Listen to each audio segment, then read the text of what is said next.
भारताचे एक सार्वभौम समाजवादी धर्मनिरपेक्ष लोकशाही गणराज्य घडवण्याचा त्याच्या सर्व नागरिकास सामाजिक आर्थिक व राजनैतिक न्याय विचार अभिव्यक्ती विश्वास श्रद्धा व उपासना यांचे स्वातंत्र्य दर्जाची व संधीची समानता निश्चितपणे प्राप्त करून देण्याचा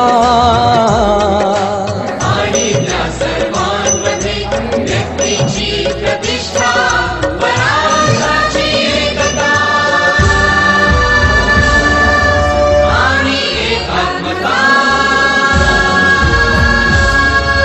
यांचे आश्वासन देणारी बंधुता प्रवर्धित करण्याचा